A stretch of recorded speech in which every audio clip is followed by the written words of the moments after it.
la chaîne qui vous édifie. Naebisi maman, nazomeka kobenga papa nazozoaite. Alors certainement comme bazo kende ko ravitailler FRDC na zone de combat, moi passe mingi pour sur téléphone. Nabi maman message ça boy. Soki papa ye. Yebisa papa aleka na kosunga ngai pona kutana na gouverneur militaire ya Goma. Oui. Et sengeli na commissaire message onkolo ayebisi ngai le 13 mai. Amen. Message yango ezali nini?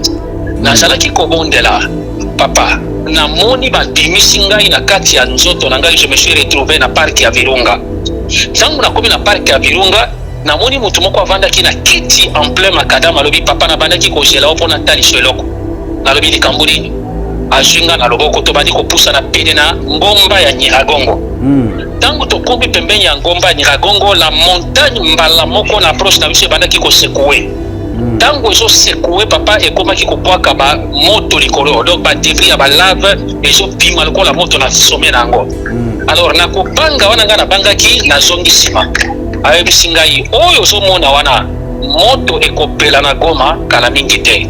Alors yebisa bango bakonzi bazwa ba disposition une grande barrière na petite barrière baleka na kosécuriser yango makasi parce que banguna bakoti déjà balingi bapelisa moto na Goma.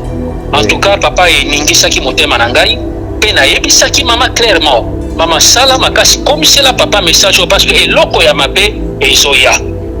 Mais au moins eloko ezoboma biso de fois tembe eleki biso surtout ba politicien surtout ba konzi nayebi te bakanisaka soki toza bamandien bakanisaka ke soki toyei kokomisela bango message comme si tolingi tomandie bango to tosenga bango eloko nayebi te.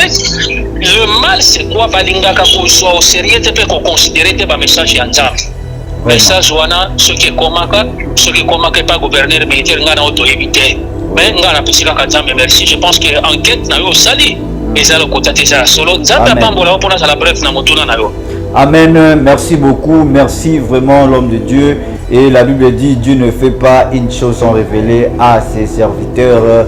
Et mon ami vraiment un témoignage à maman et biso tozo continue toujours comme ça la musala. Mais moi mutuna mutu ezali tu ebi que tu reçois vraiment temps et belé mingité mais bananzande bazana pour ça koyeba. Ta o toza nango pepe zo banga même ba diaspora même ba o bazana kati ya mboka bazo banga makila etangi mingi na kati ya République démocratique du Congo. Mais tolingi toyeba papa et les prophètes même il y avait un ça ne va pas nazi tu ebi que tu reçois vraiment temps et belé mingité mais bananzande bazana pour ça koyeba. Ta o toza nango pepe zo banga même ba diaspora même ba o bazana kati ya mboka bazo banga makila etangi mingi na kati ya République démocratique du Congo. Mais tolingi toyeba papa et les prophètes même il y avait un ça ne va pas en Israël nzamba bande côté ça toujours ba prophète et c'est on a mutoyo akondima o nzamba kolobela. Alors question na biso ezali quelle est la volonté de notre Seigneur Jésus-Christ na kati ya République démocratique du Congo na mboka na biso? Est-ce qu'il faut guérir salama ndenge tozo kanisa ou bien tokende négociation? Merci papa. Malobo mboka wa. Merci papa. Na moni yo pe ko bitungisa matin parce que j'ai quelques minutes aussi na téléphone na ngai ce qui réussi. Va essayer de rappeler pour la silisa message na tuna na yo. Merci papa. Alors, na koloba boy, otuninga quelle est la volonté de Dieu na mboka na biso Congo? Est-ce qu'il faut-il faire la guerre ou pas? Oui. Bon, il y a un bon à répondre à Mutuna, on a pour que je ne suis pas des bons numéros. Papa n'a pas de boy. Oui. Au moins, papa, je l'ai toujours dit qu'on ne libère pas un peuple, mais un peuple se libère. Amen. Et l'occasion pour ma vie plus na Congo, la peur, Kobanga, na les mensonges. Oui. Le mensonge, pourquoi? Parce que nous avons compris, et j'ai compris que la plupart des dirigeants au Bazo Kambabso Namboka, si ce n'est pas la peur, suite peut-être à un contrat machiavélique Nabango, au Bango Moko Baby va signer à gauche et à droite, alors papa Bazo pompe la des peuples vérité. Moi je vous dis que le destin du Congo est ça entre les mains des Congolais eux-mêmes. Amen. Alors qu'est-ce que j'aimerais dire par là? Être un serviteur de Dieu ne veut pas dire na kosika qu'en église commencer à prêcher du matin jusqu'au soir mes enfants Dieu a dit bébé non non ce n'est pas ça. La patrie papa est sacrée et on ne blague pas avec la souveraineté de tout un peuple. Amen. On ne blague pas avec ça. Parmi les serviteurs de Dieu il y a des judokas, il y a des karatékas, il y a des boxeurs, il y a même des sex-commandos, des sex-phases. Papa, moi je pense que il faut se prendre maintenant en charge. Amen. Parce qu'à voir ce qui se passe, non seulement ça énerve, mais nazosanga terme nini na kokikoloba papa na mboka nini na mokili oyo mikolo nyonso nzambe akela babomaka kaka bato. Lelo tozomona baaventure oyo ezosalema, permettez-moi de l'expression, na Ukraine na Russie. C'est le monde entier qui en parle. Russie boye. HP Media, la chaîne qui vous édifie.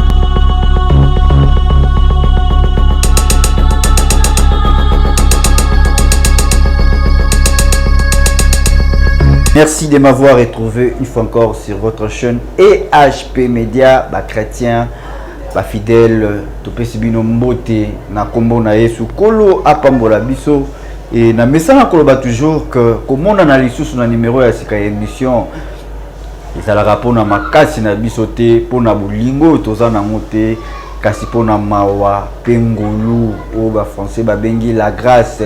Or la grâce est une faveur méritée. Loko ngana yo tokoki ata kozwa ngote me kolo apesi biso asali biso grâce ya koyeba komona na lisusu na numéro ya sika ya émission yango tika ete kolo aleka na kopambola yo yo moto ozwi disponibilité na yo mpona kotya komeka mpe kolanda biso koyeba ntina nini eloko nini ebimisi biso na bilili ya lelo. Kolo apambola yo David alobi il renouvelle sa bonté chaque matin. À Kenapissom, il est le Dieu de la miséricorde et compatissant. Il ne nous traite pas selon nos péchés et il ne nous punit pas selon nos iniquités, bien-aimés dans le Seigneur. Soki nzambe atalaki mabe na biso nde tozate mena mawana ye atiki biso tanto vivre to ba ya ko changer et mabe na biso ko empêcher pe loboko nzambe likola vi na biso nzamba pambola yo yo mtu disponibilité ya kolanda biso ozitana yo tche et laisse-moi te dire que la Bible dit là où deux ou trois sont réunis en son nom, il est là au milieu d'eux. Émission oyo et dans la partage na yo et sur cette émission tu reçois l'homme de Dieu, le prophète Jonathan, tu reçois sur cette émission pour ce qui se passe dans notre pays. Tu dis que Est Ezama B Ezaya Koinda Makasi. Mais je vous rappelle une chose, lorsque ça ne va pas dans le Israël, Nzamba Telimisa Samuel, le prophète de nation, pour nakoya ko pesambela, pour nakoya ko fandisa peuple de Dieu kima na komitungisa mana bango atelemisa ba prophète Nathan et Nzambe o ya République démocratique du Congo. Yango pe tozobelela ye na kati émission. Alors on a pesi ombote pe merci place aux alliés ici fi aux ala kaka disposé aux ala scotché branché. La Bible dit que il est les rémunérateurs de celui qui les cherche. Sambela pona mboka na yo République démocratique du Congo. Seigneur, nous te remercions pour ta bonté, ta fidélité. Zala na biso na début émission pe na suka na kombo na Yesu Christo. Amen. Na koyeba ko découvrir ce qui se passe na kati ya République démocratique du Congo. Bien aimé ba vidéo ezali boko landa ba vidéo après awa ce qui se passe actuel sur les temps actuels. Bien aimé na yebisa biso makambo ezoleka siko na kati ya mboka, il faut to landango ensemble pour to bondela tozo laksa bilili oyo pour que to prier pour notre pays. Et avant nazo mosala nzambe na nzela ya singa ya téléphone ezala ba témoignage auto ça que fort ya komeka ko découvrir le cola moussa na biso et poneli biso ya ba journaliste ko mener un peu ba enquête qu'est-ce qui se passe au juste na kati ya République démocratique du Congo et ndenge nazo yebisa bino pour l'instant na mboka Goma eza bongo ya koinda eza ya kobeba makasi et tozaki témoignage ya mama moko Nathalie azali mwasi pe ya moko ya autorité ya mboka ya basoda plutôt na koloba ya basoda ya bamapinga ya mboka et mama wana lobi na ngelo moko etushe ngai makasi nde tindi ngai na meka koluka prophète Jonathan pona ko meka un peu ko tuna ye to kozongisela ye ma loba na oyo na yo kilo ko la témoignage ici ce qui se passe sur les temps actuels les amakambo yo mama wana na préféré toyo kamunga na elongo toyo ka appel o na solina mama wana. Suivez, Zala vraiment très calme. Olanda, appelle na solina maman. Ava en direct na Goma maman Nathalie Topesio Mbote. Tolanda. Bonjour. Ah, Isa, c'est de la part ya Papa Brice, journaliste Nazana Kinshasa, toza batwa EHP Media. Alors, c'est vraiment pour maman Nathalie, sentez-vous bien? Sentez-vous bien papa. Ah, vraiment. Alors, Nalinga qui tout ça vraiment un peu dérangé, Netinga naza vraiment dérangé et Nangane ba etao boza nango kuna sikoyo. Est-ce que boza calme qui nezali au juste ni nezoleka? Papa, tu vas moi bien, mais tu vas vivre avec la kaka na ngolo nzambe. Pour boza lelo bokoyoka kone ba koti. Ba komi place boye na batu na ba sodere bazo ya ko kufa na ko kufa na ba te ba donc ça somme. Ah bon? Mais toujours vivre kaka parce que toujours tala kaka ba komi koto tala sko lelo aboy. Soda moko akot, soda moko soki lieutenant moko abeti 5 nani ba Rwandais abeti ba masasi 5. Et là. Ah bon? Ya kimi na ye. Mais ya kimi allez. Bango be ba Rwandais pe ba beti soki ya biso pe moko. Donc to rebi na nteto sotana na butoyo. Efika kuna soki na mboka moko kuna mena yoki susu bakeko beta na susu masasi kuna yoki moete. Tozotala nani mibali bake misala baya toyoka nini lisusu oyo esalamaki na tongo bato babetani masasi wana toyoka eza ndenge nini. Ah vraiment nzamba sunga Congo po pasi. Maman nayebi ke yo sambelaka yo za chrétien mais en tant que chrétien est-ce que tokoloba est-ce que makambo nzambe sa lobango ou bien asa révéla basali na ye moko boye asa talisa mosala nzambe makambo ezoleka? Bon nzambe asa révéla mosala nzambe moko Jonathan profeti Jonathan moko bana na Kishasa boye abengaka ngai nabosani nde mois passé entre moi oyo mpe mois passé abengaka ngai esinga mama boza ndenge na boma ngai mpe nazotoza mwapi abie nzambe alakisi ngai mikolo ezoya oyo mabe moko ezoya na boma entre nani mirabongo wana ekotomboka ubie makambo moko boye koleka na mboka wana doki ya makati te bato ebele bakokufa. Ah bon? Abengaka ngai ayebisaka ngai ye me nabombaka nde mwa te nesiko yango tokomi komona wa papa bato bazokufa awa lokola basoso bambwa omwa eza te. Nzambe na ngai vraiment merci maman Nathalie. Foko sambela kokangama toujours na Yesu. Tozo sambela kaka tozipesa kaka na Nzambe. Eti lelo moto ebi nanu te lobi pe bobenga boyoka toyebi nanu to ndenge tokolala lelo toyoka bake koboma kuna soki 5 personnes tolala nanu toyeba nini ekoleka. Tozopesa kaka na Nzambe ye nde moko mokolo mboka o ye moko asala. Amen. Ah merci beaucoup maman lobi na oraté te kobenga na kobenga vraiment na boko zoyo bata mingi tonga to bakaka parce que tozoyoka kuna yindi kuna babomi kuna basali boye ya on tolinga ito ba vraiment Nzambe apambola yo Nzamba sunga biso ko tozolala kaka me mato eza kaka libanda ba kokile na nani ba koti boy babomi boy basali boy donc tokandi kaka tozoyoka mela. Mais lelo penda bakiko bomala kata Rwanda kuna zoki 5 personnes ale bango babomi ya biso moko. Otala réaction to vile fongwani atate. Vile bana kwa wakini. Merci beaucoup maman lobi na kozanga te obenga yo. Vraiment journée malamu. Merci papa bobondo na pona biso papa. Tokoprie toujours pour na bino totika bino te merci. Ça va, merci. Bye bye. Bye. Voilà. Merci beaucoup, peuple de Dieu. La Bible dit qu'il est le sauveur de l'humanité. Nzambe akangola mboko na biso République démocratique du Congo along sabiso na etumba ya banguna o batemeli biso. Alors toki témoignage ya maman azana Goma na Est a uti kopesa biso makambo eza koleka kuna na ngonga o tozoloba boye. Eza ya koinda babomi moko ya bakongolais kuna babomi 5 bakongolais babomi 5 rwandais na liko bon habilité to la nana nos vidéos oyo et puis tozonga sima tozwa l'homme de Dieu na téléphone. Suivez cet extrait et on se retrouve tout juste après. Suivez. HP Media, la chaîne qui vous édifie.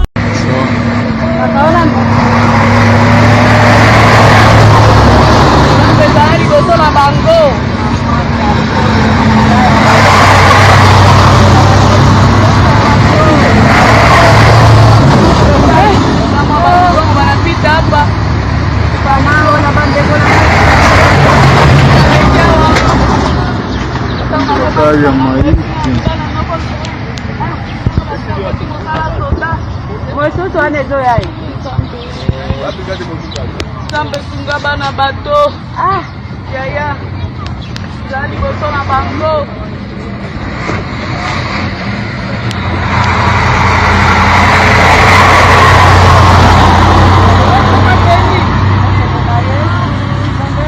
Musuka bangola.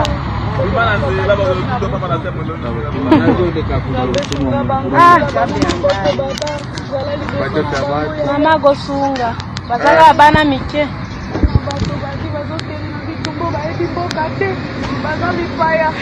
Mama bana mike o. Soki omone longi kuna na moni kuna na bilanga mama bana.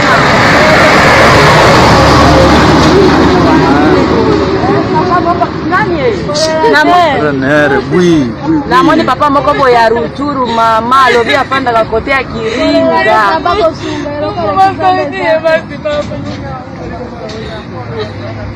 Ah.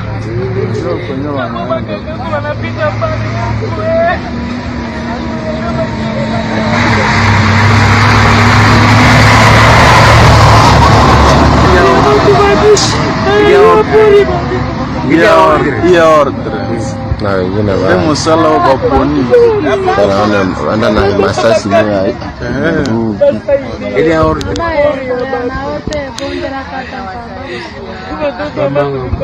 mama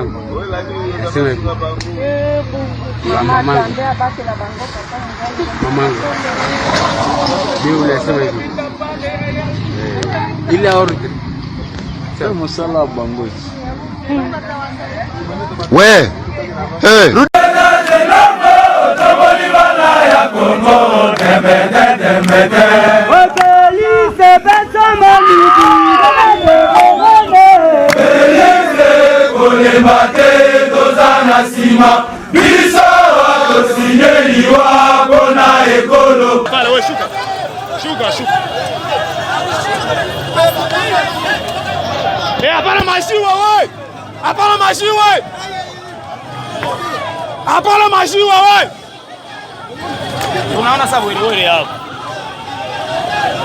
Félicitations à nos policiers qui continuent à maintenir l'ordre malgré les soulèvements inutiles de la population.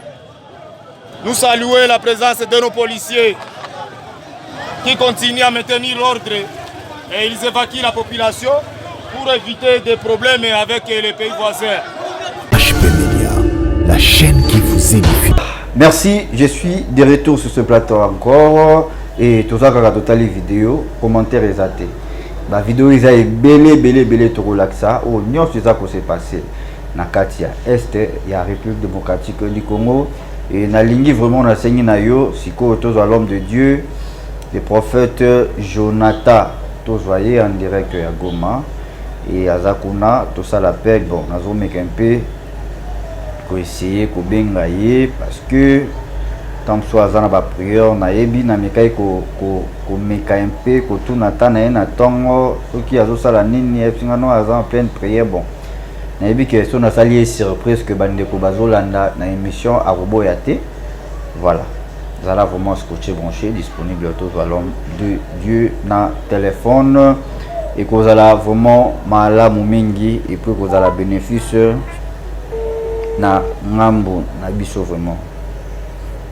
Donc restez toujours scotché branché na Katia et HP Media, c'est l'ensemble de son Nzamba Pambola Bisso.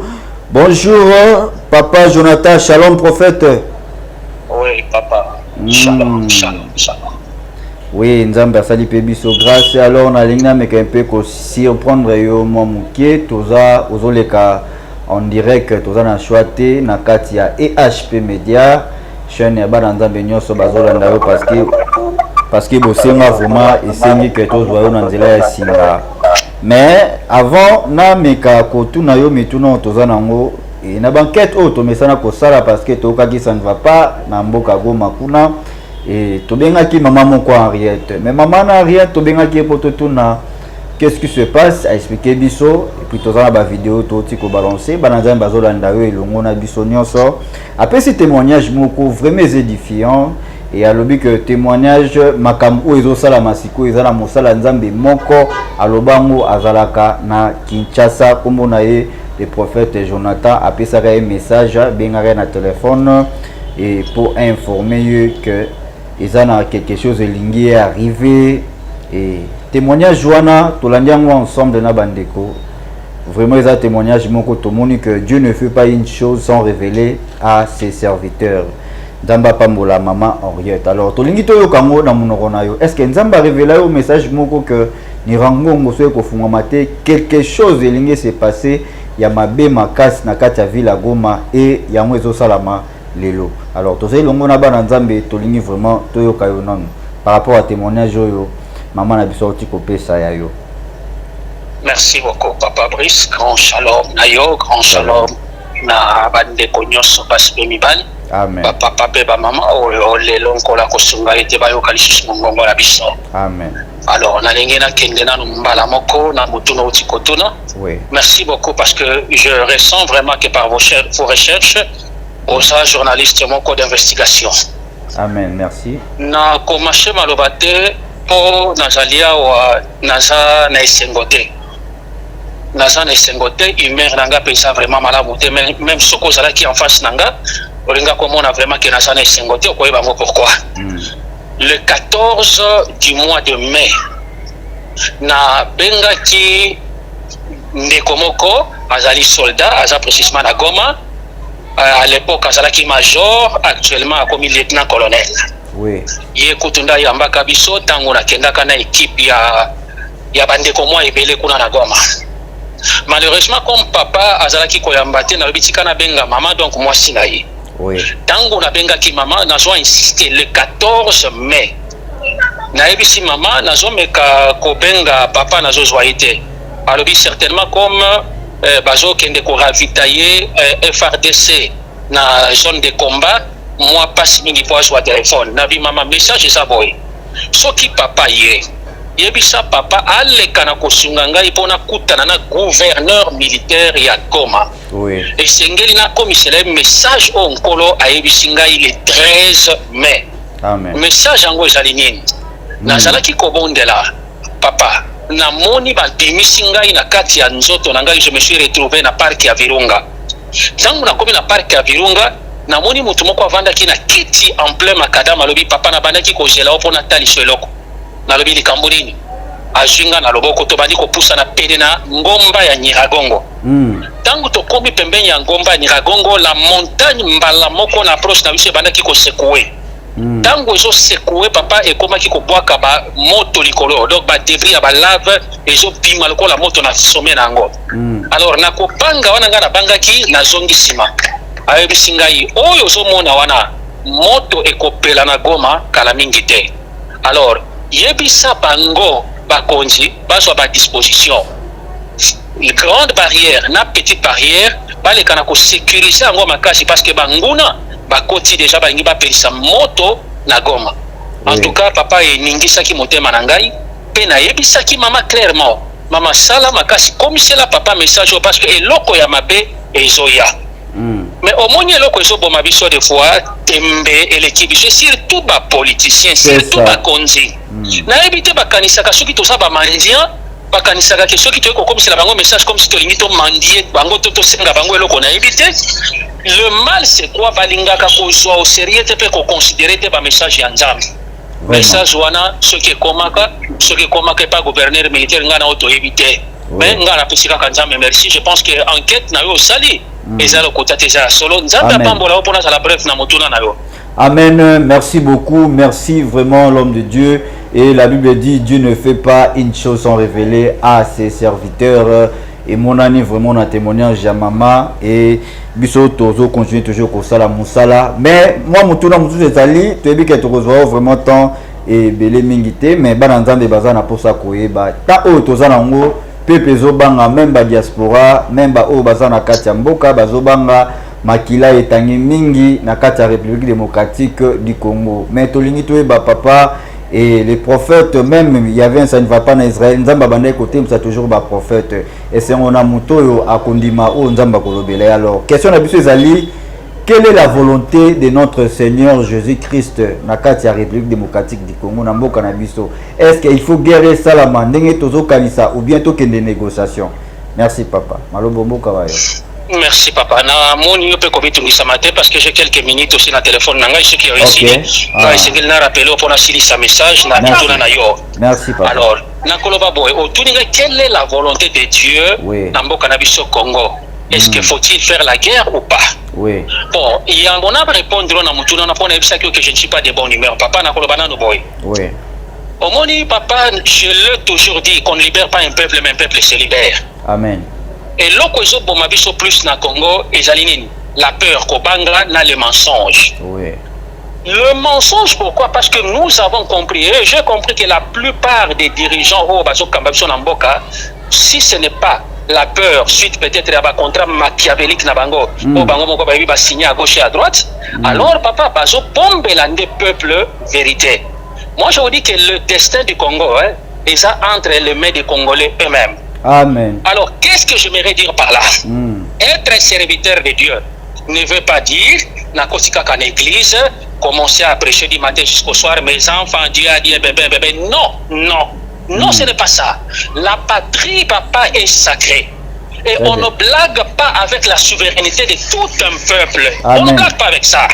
Parmi les serviteurs de Dieu, il y a des judokas, il y a des karatékas, il y a des boxeurs, il y a même des ex-commandos, des ex-phases.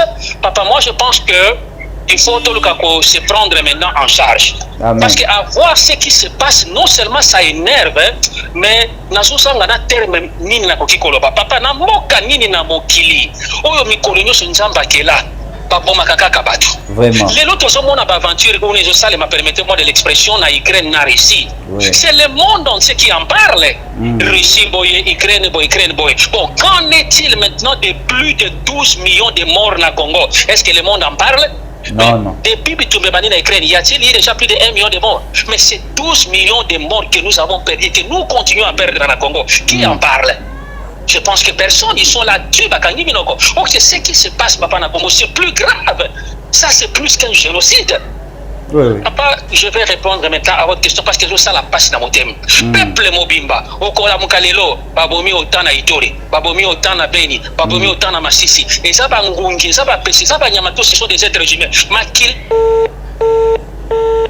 Et tu vas dire qu'avant, tu as la miche. Non, non, non, non, non, papa.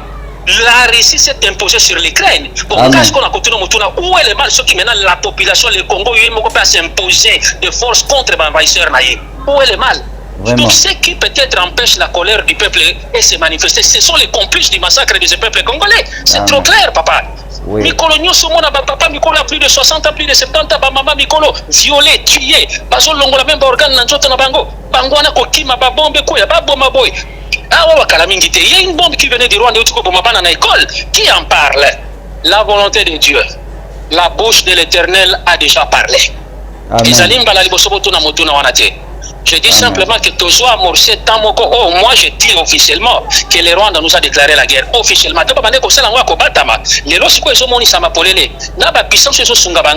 Mais je vous dis que la bouche de l'Éternel a déjà parlé. Alors je disais tout à l'heure, papa, j'ai comme l'impression que certains États de l'Afrique, peut-être mal informés sur la réalité passée à Mboka au Congo. Oui. Vous savez, papa, Israël,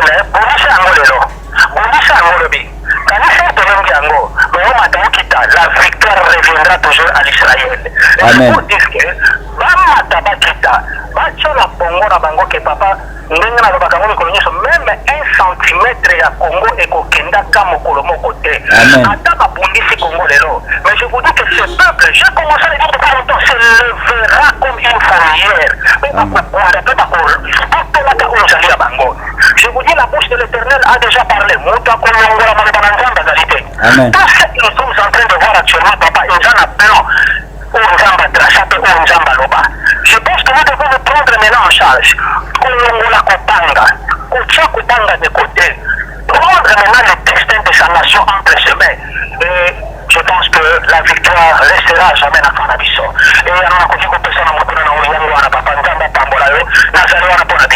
Voilà, merci beaucoup papa Tolandio, vraiment Nabokebi mingi makasi kasi to s'occuper bon côté moi question monsieur Cezali baza komi tungisa balobi mais vraiment soki ko ça la guerre na Rwanda est-ce que beaucoup qui ko ça la guerre na batu oyo Mutuloko l'ambassadeur, s'il faut citer les noms, tous les ambassadeurs baza awa bazali ba Rwandais et même nakati ya gouvernement, tous na bango et nakati ya armée tokolobaku tuté baza ebele. Est-ce que ceux qui lelo et indi et le roni ne ko sala que RDC alonga Rwanda et batu oyo baza vraiment na ko s'inquiéter mingi ezali batu baza na kati sur place na kati ya République démocratique du Congo et puis ko kende plus loin ezali que déjà na kati ya ville les na bato bazo bongisa ba provision bazo bango na bato bazo bongisa ba billet ya ba Brazzaville ko kati Angola ainsi de suite. Alors Maluba kaka tozongi epana yo, est-ce que vous pensez aussi que les lots soki guerre et salami Congo et koki kozwa victoire na Minduki topé mutapé sa victoire les Nzambe to sambe la kaka to sa la guerre té. Merci papa. Na ko biso dans le cœur, le Congo de combat jamais seul, mais le Congo combat avec l'Éternel. Amen. Papa, est-ce que la guerre à Congo est pendant depuis conférence à Berlin? Amen. Ça d'abord vous devez le savoir. Parce que ceux qui nous ont demandé la depuis la guerre de Berlin, depuis pardon la table ronde à Beria, ceux qui a Niniwana. Mais je pense que Congo est chez Mélaka déjà qui est de Bandakala. Mais ceux qui quelque part, maintenus soit dans les Occidentaux, n'a pas où ils ont financé l'Afrique, ils ont jusque-là pour de la Congo en côté. C'est pour dire que résistance mon cours des années quelque part. Je le répète encore, papa. S'il faut que Dieu ramène à la vie ancêtre la vie sur ma cour, parce que ça parmi ma tambour, qu'on a jeté les savants à la vision de Nicolas. Il faut que Dieu ramène tous ceux qui sont morts en vie. On va pour la Congo, Dieu est capable de le faire. Parce que je vous dis que trop c'est trop. Même moi qui vous parle là, je suis ressortissant d'une famille de militaires, ne blaguez pas, parce que mon papa c'était un ex-commando. Il fut normalement garde-corps du maréchal Mobutu. Parce que je vous ai dit tout à l'heure ici que parmi les serviteurs de Dieu, il y a plusieurs disciplines, il y a des boxeurs, parmi les gens là-bas sportifs. Donc, même moi je me sens que maintenant que non, la patrie sacrée, il faut que nous défendions d'une manière ou d'une autre, papa, combattre pour notre nation. Je suis prêt à continuer à nous arrêter parce que les choses que nous sommes en train de vivre, c'est au-delà de l'imaginaire, oui, pas le monde, papa. La chose est à Malobanayo. Vous savez, papa, on est bien là comme encore, et comme Musinga. La coquille jamais correspondre à ma pensée n'engage, mais moi j'ai toujours été derrière la pensée de Dieu. Amen. Parce que la monde veut faire trois litions, guerre, comme ça, la provision, bébé. Bon, au moins, papa, la victoire s'arrache. Victoire peut pour s'arracher, et c'est le côté de ma côté de Kobunda. Dans la Bible, nous avons vu Josué, nous avons vu beaucoup de serviteurs de Dieu, mais nous ne devons pas être là seulement à la Bible, mais Dieu nous a déjà donné tout. Dieu nous a donné l'intelligence, Dieu nous a donné la sagesse, Dieu nous a donné la force. Mais nous ne pouvons pas nous servir de cela pour tellement pour une nation qui est sacrée, pour faire non, ce sont des bêtises la parole je vous dis, papa, la victoire s'arrache. On ne libère pas un peuple, mais un peuple se libère. Maman Bazé peut être agité, je ne sais pas le pourquoi, mais papa, moi je suis là où ça suffit, mais je me sens à l'aise, et c'est pourquoi, papa Vandakinya, que côté la phase mon corps, il arrive très bientôt, le monde entier, ce qui va être permettre, encore une fois, ce qui est le peuple congolais. Voilà ce que je peux vous dire. Voilà, merci beaucoup papa et je pense que tu as vu déjà et à nous Banandam de Babana qui vraiment qu'on s'inquiétait pour Nango et Tolandi Olisusu gloire à Dieu Nanzambe wa Pesibiso grâce et moi je pense que Tokomi Koshite Tozonga et Tokobo ça n'a pas été pensé ya bandeko nyonso lokola ba chrétien o ba mesana ko bondela pona biso to pe pona yo ndenge makomi lobi aimez-vous les uns et les autres et Banandam bazape na posa baeba. Quand est-ce que papa akoya kozonga na ville ya Kinshasa? Voilà, malobo mokambayo potoshite. En tout cas, je n'ai ni argent à vous donner. Mais Musika onga na uti j'étais déjà presque dans les séjours de mort. Donc Zambia Kolinga, je vais vous donner un long témoignage à tout ce que moi je vis pendant que je n'étais presque pas pendant plusieurs heures. C'est vrai papa, comme il ça matin, mais merci à la copie ça va mingi. Nandenge baza ko kanisa ko bonde la pona biso botupe moi. En tout cas mona bango ba yo nyuso baza ko mitungisa ko bonde la pona basana nzambe nyuso. En tout cas nzamba pambola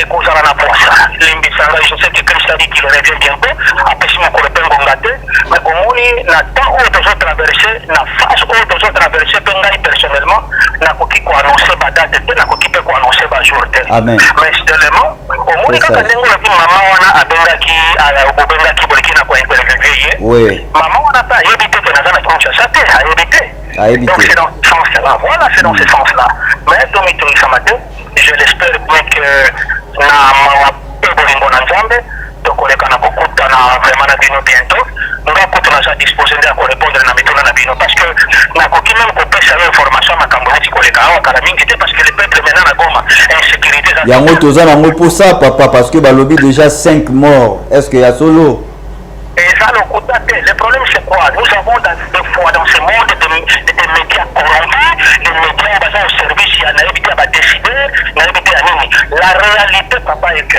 parmi les réalités na minute tozosoa nayo le rwandais bauti kosala dispositif ya bachar de combat na bango dont le canon etali na Goma aussi au niveau de la petite barrière de deux il y a un soldat congolais alekaki na koabattre deux militaires rwandais ceux qui vont parler de 5 moi je ne sais pas si 3 se sont ajoutés derrière moi na évité alors les rwandais ont riposté pe baboni soldat congolais wana et ceux qui wana te donc major oyo nauti koyebisa yo kilompi major momene ye lieutenant colonel ye aza na mosala ya logistique papa il y a quelques jours passé awa azwaki baarme bamunition po akende koravitaye kopasa FARDC bazotunda bitumba kuna mais est-ce papa oyo bakotia tembe ke le rwandais sont sur les sols congolais bana kopena bango bazala banindoki baza baligne ya Congo mais nous savons tous que le Congo est infiltré donc jusqu'à la moyenne de prière on essaie donc kobomba les sociétés mais vous imaginez que na nzela na bato lelo bazokende mpona kotikela FARDC bamunition le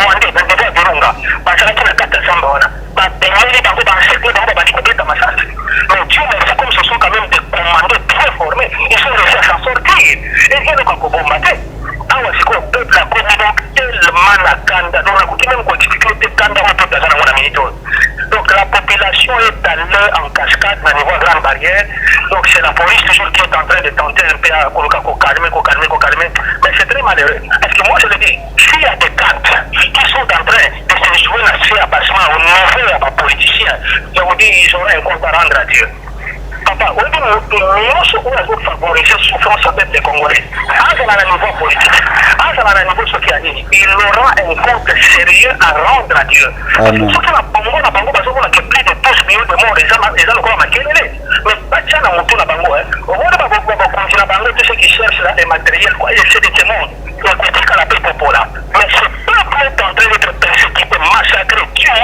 subir des injustices impossibles jour et nuit mais ekomi kolala tantôt plutôt lobi tokolamuka lobi kozala ndenge nini mais en tout cas la situation est très très mauvaise ozomona même badenrée alimentaire eloko bozalaki kosomba 500 francs ekomi 3000 francs eloko bozalaki kosomba 1000 francs ekomi 10 000 francs donc situation papa eza malamu te parce que même na niveau ba FARDC dont nous sommes en train de parler nalobaka ngo la dernière fois mais je mena des témoignages avec moi ezokutana même dans zone de combat des ennemis qui ont la même uniforme lokola bango papa eza passe nazosima lobepa ina yo.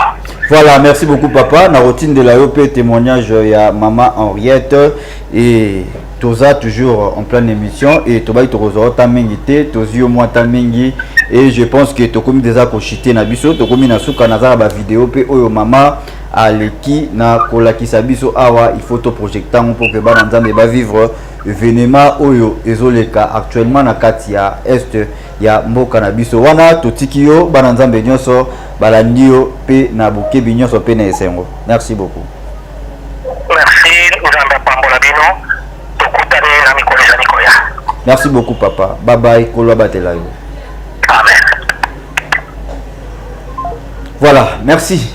C'était bel et bien notre humble serviteur le prophète Jonathan et nous sommes arrivé à la fin de cette émission et toujours balancer ma vidéo to prometa gibino to landa ba vidéo ce qui se passe na Katia Est ya mboka na biso yaza kuna azo vivre l'événement wana. Alors toche ba événement oyo poto landango après avoir pour landango prié pour notre pays République démocratique du Congo. Merci beaucoup à vous tous de nous avoir suivis partout vous êtes dans le monde, Europe, Amérique, Asie, Océanie, Nakata, République démocratique du Congo, Tolanda, événement Oyo. Et puis, bye bye. On se retrouve sur Kinzambe à la Moussibiso, à Pessibiso, Sungolu, to grâce, Yakomonana, Wana, Tomouani Balasima. Et grand merci derrière la caméra, Boutruc, Katende, ainsi que Charlie Kanga. Bye bye.